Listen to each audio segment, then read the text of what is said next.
बिस्मिल्लाहिर्रहमानिर्रहीम। ये ईमेल मोहम्मद सोहेल साहब, इनका सवाल ये है, मौलाना इंटरव्यूअर जॉब के लिए क्लीन शेव होने के लिए कह रहा है और मैं ये हरगिज़ नहीं कर सकता। उसको दाढ़ी की अहमियत इस्लाम में क्या है वो मैं कैसे समझाऊं?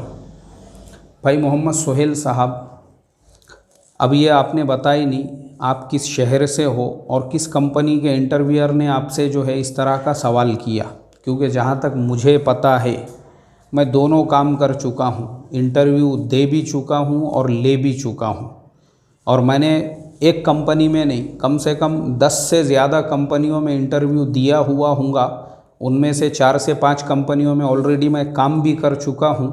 लेकिन मेरा अपना जो पर्सनल तजुर्बा है, किसी भी कंपनी ने आज तक दाढ़ी के बारे में एक वर्ड भी इस्तेमाल नहीं किया। मैंने यूके बेस कंपनी में कई साल तक काम किया हूँ, यूके बेस कंपनी में, जिसमें अंग्रेज़ हमारे साथ में उठते बैठते थे, काम करते थे, हमारे सीनियर होते थे, लेकिन कभी किसी ने एक वर्ड नहीं कहा। ऐसे ही बहुत सारे कंपनियों के अंदर मैं काम कर चुका हूँ, मैंने कहीं पर भी ये चीज़ नहीं देखा हूँ, बल्कि उल्टा मैंने जिस भी कंपनी में काम किया वहाँ पे नमाज के लिए बाज़ाब्ता जो है प्रेयर रूम होता था। हम लोग तकबीर उला और जमात के साथ में वहाँ नमाज भी पढ़ते थे, तो नमाज़ों के लिए वहाँ पे पूरा एहतमाम होता था, हर चीज़ की पूरी सहूलत होती थी। हाँ, इतना ज़रूर है कि कंपनी का अपना एक ड्रेस कोड होता है जिसको फॉलो करना पड़ता है, वो कंपनी का अपना एक यूनिफॉर्म होता है। अब वो कुछ कंपनी के रूल्स रेगुलेशंस होते हैं, लेकिन कोई भी कंपनी वो आपके चेहरे पे दाढ़ी क्यों है तो इतनी बड़ी क्यों है, ये सवाल कोई करता नहीं है। देखो, मेरे अपने तजुर्बे की रोशनी में मैं आपको बता रहा हूँ।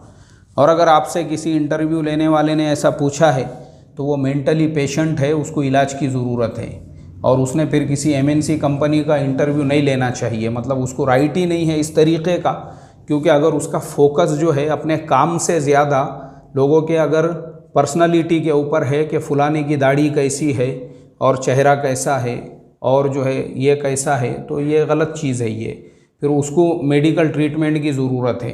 बाकी ड्रेस कोड जो है उसको मैं अग्री करता हूँ, वो इसलिए ज़रूरी है कंपनियों में ड्रेस कोड भी और कंपनी का यूनिफॉर्म भी, क्योंकि ये मैंने भी देखा हूँ, फटे पुराने जीन्स पहन के, ये पूरा फटा हुआ जीन्स है, पूरे घुटने नज़र आ रहे हैं, आप काम करने के लिए आए, तो इसके लिए मजबूरन कंपनियों को ऐसे रूल बनाना पड़ते हैं। कंपनी है भाई, गार्डन थोड़ी है, तू यहाँ पे थोड़ी मटर गश्ती करने के लिए आया है, काम करने आया है ना। फटे पुराने जीन्स पहन के आया, पूरी आधी दुकान नज़र आ रही उसमें से, तो इसके लिए कंपनियाँ ऐसे रूल बनाती हैं। वो ठीक है, ड्रेस कोड ठीक है, कंपनी का अपना जो है यूनिफॉर्म, वो सारी चीज़ें अपनी जगह पे बिल्कुल कंपनी का राइट है वो, और उसको सबने फॉलो भी करना चाहिए मेरे हिसाब से। लेकिन कोई कंपनी जो है इसमें इंटरफेयर नहीं करती है, ये जहाँ तक मेरा तजुर्बा है। और अगर आपसे किसी ने किया है तो बेचारे को जो है इलाज की ज़रूरत है। अल्लाह हिफाजत फरमाए। अस्सलामु अलैकुम वरहमतुल्लाहि वबरकातुहू।